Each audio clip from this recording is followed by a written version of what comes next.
That's word, because you know you can't touch this. You can't touch this. Break it down.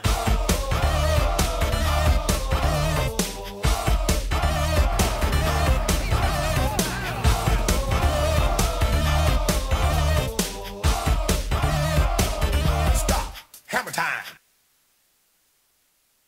Welcome to this week's episode of Talking Footy. I'm your host Sean, and with me as always, a bloke who didn't turn up to Coffs Harbour either on Sunday. It's my mate Dan. Mate, I had option of paying $15 for the Samoa and Tonga game or $50 for City versus Country. Bit of a no-brainer if there ever was one. Yeah, I believe so. If the NRL want that game to continue, they got to make sure you don't have to get a second mortgage on your house to go to the game. Yeah, absolutely ridiculous. Yeah, it's a bit rubbish. Yeah, damn straight. That stadium they had, it's ridiculous. They got really got to put your finger out. Yeah, definitely not up to rep standards at last. Did you see the? I swear somebody had some little outdoor decking chairs as the grandstand. Because the bleachers were falling apart, maybe? Yeah, $50 seats, those ones. Yeah, look, fingers crossed that a larger area with an actual football stadium, like Parks, Orange, Bathurst, you know. Sure. Get Something like that. Wagga, another good one. Well, Mudgee last year was great, so let's hope they fix it up, eh? Yeah. But we've almost forgot to do the weekend's recap. Australia turned up the afterburners to put away the Kiwis last night, fighting Kiwis. They were doing well, and but then Australia ran away with it when they looked like giving up there. Yep. New South Wales under 20 smacked Queensland in a good sign for the future. Yeah. Tonga put on a good display in a highly entertaining match against Samoa, and Country held on for a close win against City in front of an already mentioned dismal crowd. It was a good game though, but the test on Saturday, Yep. mate, real barnstormer. Yeah. It was great. Mate, 10,000 people in the crowd. Man, I was one of them. Fair few of us. It was good stuff. I had a great time, but my highlight would definitely have to be the ground announcer trying to ensure that there was no pitch invasion. Get off! You should be ashamed of yourselves, was all they could muster.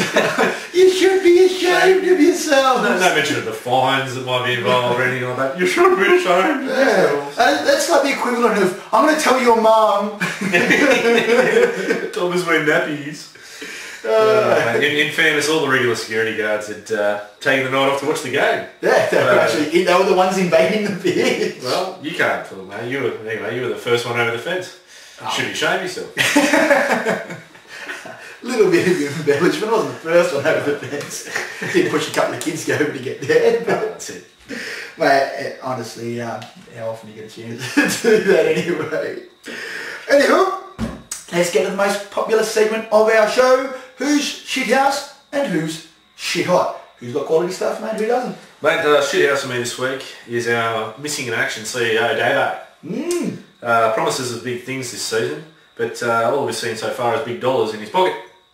For what though? Well, he is a banker. Who knew hiring an investment banker would to administrate a sports code would go so wrong? Yeah. Look, breaking news though about Todd Greenberg today. Okay, I don't know about Todd Greenberg. Didn't know. Todd Greenberg, only today, a few hours ago, has been made the official number 2 to David Smith, the head of football operations. Okay. Hey, well, that's a good move in his corner then. And they've also got John Doyle, the former head of New Zealand Rugby League, as their offsider as well. So, begs the question... What are we paying him for? Yeah. But there's still an open spot for Chief of Finance. Yeah, okay. Yeah.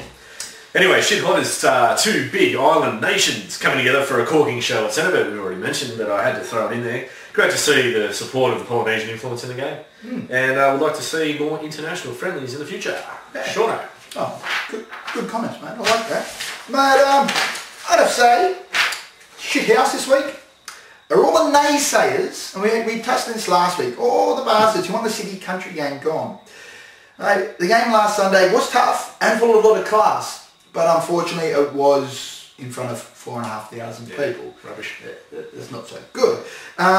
If everyone backed the concept, country people would turn up, and especially if management did a better job and actually organise a great place. But whatever. Well, promotion, advertising, none of it was there. So and then there was nothing but rubbish in the papers about it. That's not going to encourage people to show up, is it? Exactly. So pull your heads out, do it right. The management and also the media, just get some positive things because Country Rugby League, New South Wales Rugby League, and therefore the game will be better for it. Absolutely. Shit hot. There's definitely, we've already spoken about them, the forward pack from the Tongan team. Mate, on fire. We have Brent Kite, Anthony Tupou, Sikamano and Foifoi Moi Moi. They were continually barging up, making great meters for their team, marching up the field, laid the platform for their backs to put on a score. Yeah, mate, games like this show why the international game is definitely important. More in the future, absolutely. Yeah. Since game 1 of the Origin is only around the corner, Sean and I have come up with what we believe should be the squad to end Queensland's dominance. Yeah, mate, the hardest part of this is you can't fit all the front rowers and the back rowers in. The easiest part, obviously, is that you can quite easily just say no to Kurt Gedley. How useless was he in that test match? Completely useless. Completely useless. Well, we're just going to put up on here, we'll let the producers sort that out. I believe Miguel Sanchez doing the editing for us again this week. We'll throw it up here. This is my team. As you can see, I've gone for Michael Jennings in the centres, even though he's dead to me, but I think a pretty competitive squad. Dan's is obviously up now as well. Yep. Any thoughts on your team, Dan? Nah, it's who they should pick. That's just about it, really. I'm trying to get the Josh and Brett Morris centre wing pairing. They grew up together. They're both superstars. Yeah. And why not have them as a wing dominance? Fair. I think I had a bit of there was a bit of a technical difficulty. We accidentally put Jared Hayne on the wing and Brett Morris in the centres for him when he wanted the other way around. But it's fine. And mate, breaking news. Yeah. Coming out of the Australian camp, actually. Okay. Kurt Gidley has been given a new nickname. Yep. Yeah, it's Vodafone. Okay. Yeah. This is due to his promise of performing, but his service is always rubbish. Sounds like an out-of-work gigolo to me. That's the joke. Moving on. Time for the picture to get all grainy and reminiscing. Dan, do you remember Ken Nagy? Oh, do I? Mate, how can I forget? He's an excitement machine designed to break through any defence with his powerful running and slick footwork. If only we bottled what he had, the stuff that made him anyway. Here's a look. You don't want to bottle it. Here's a look at some of his talented work. You're simply the best. Better than all the rest. Better than anyone. Anyone I ever met. I'm stuck on your heart. I hang on every word you say. Tears apart. A genuine superstar, that bloke, but unfortunately injury does cruel many careers. Mate, yesterday, Classic Sportswear rang me, the good people over there. Just let me know, so I'd stop emailing them consistently, obviously. But mate, they let me know that they're trying to get more jerseys made. They're actually having a go, and they do have the rights for it still. They hit a few hurdles. Alright. Yeah, there's actually some guidelines that have been laid down. For example, one of the ones saying that the team, the jersey itself must actually be more than 10 years old. Alright, that's a given one. Another one is, it's not a guideline, but they refuse to sign it off if the team's not still existing. So unfortunately, all those lovely jerseys you guys brought up, the defunct ones like the Mariners, the Hunter Mariners, the Western Reds, the Gold Coast Chargers, all beautiful jerseys. Not going to happen. Yeah, even I want the New South Wales Super League one. Not going to happen either because, well, the NRL sticks its head in the sand whenever you mention it, even though, look, it's gone. It's a long way gone. 15 years ago. Even more than that now. Get over it. So you get a bit of that? Yeah. Bit of this old breath then. Well, mate, so we're going to have to narrow down the field a bit. Don't worry, we're not getting rid of the comp. Still on. Still going to go hard. Mate, we're going to do the best thing we can to get that jersey made. So just make sure, keep bringing them in.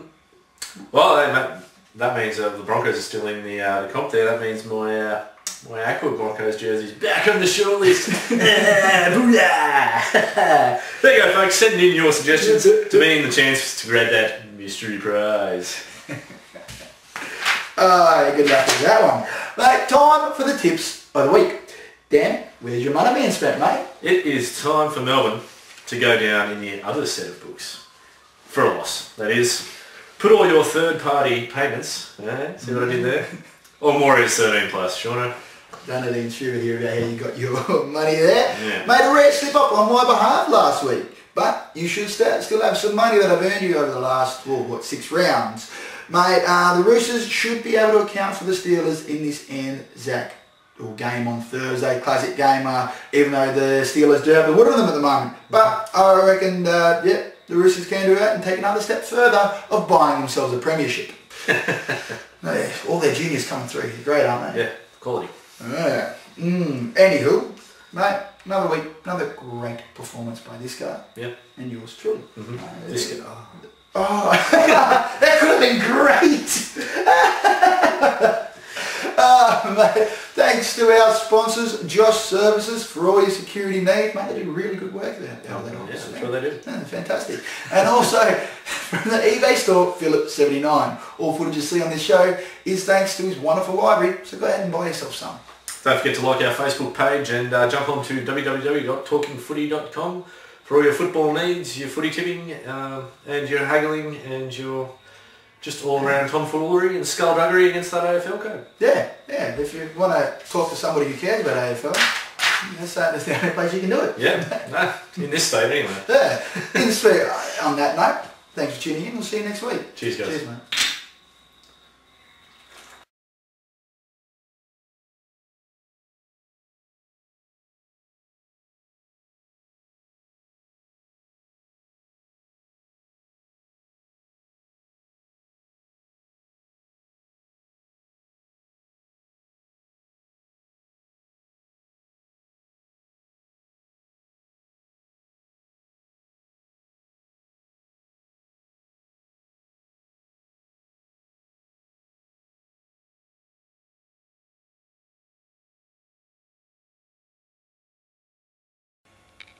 And that's the end of that chapter.